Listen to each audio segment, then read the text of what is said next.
Bonjour la famille, aujourd'hui c'est ma première vidéo sur Instagram. J'espère que vous allez l'aimer, la liker et surtout la partager. En fait, aujourd'hui, nous parlerons de la procédure de recouvrement. La procédure de recouvrement, c'est quoi?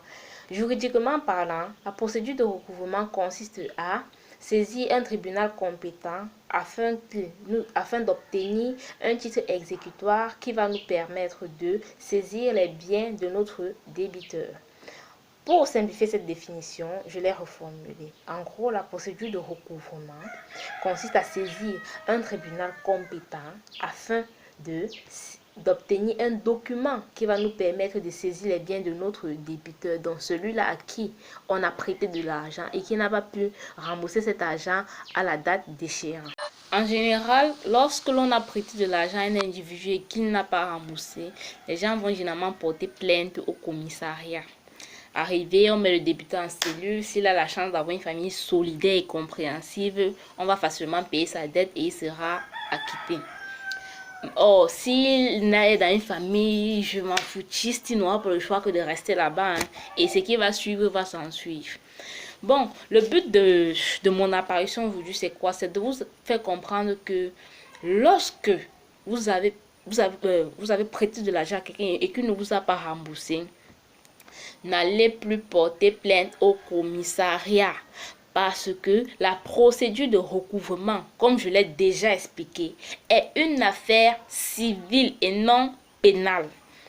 Alors, aujourd'hui, je vais donc vous présenter la procédure à suivre selon le législateur Ouattara. Alors, selon l'acte uniforme, on peut se retrouver dans deux situations.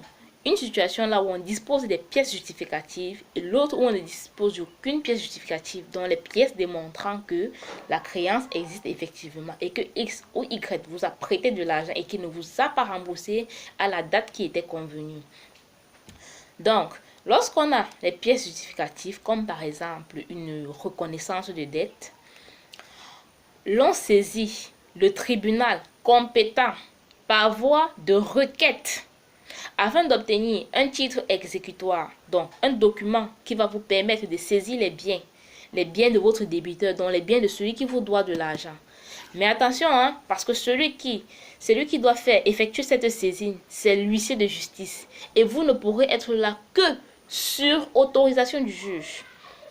Bon, lorsqu'on se retrouve maintenant dans une situation où on ne dispose d'aucune pièce justificative, donc d'aucun document qui prouve que la dette existe et tout, et que la dette est certaine et qu'elle existe, vous pouvez saisir le tribunal compétent par voie d'assignation. L'assignation qui est un acte par lequel un huissier de justice, à la demande du créancier, invite un individu, donc le débiteur, celui qui vous doit de l'argent, à comparaître devant une juridiction.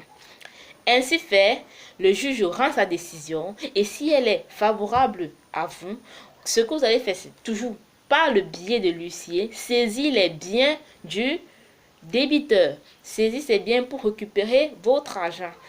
Et vous ne pourrez toujours être là que sur autorisation du juge. Toujours sur autorisation du juge. Alors, j'espère que vous avez beaucoup appris aujourd'hui.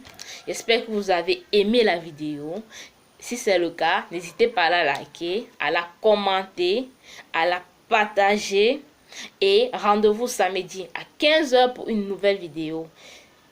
Surtout, n'oubliez surtout pas que la critique est constructive et les insultes négatives. Rendez-vous samedi à 15 h. Fabiola Lydie, c'est moi.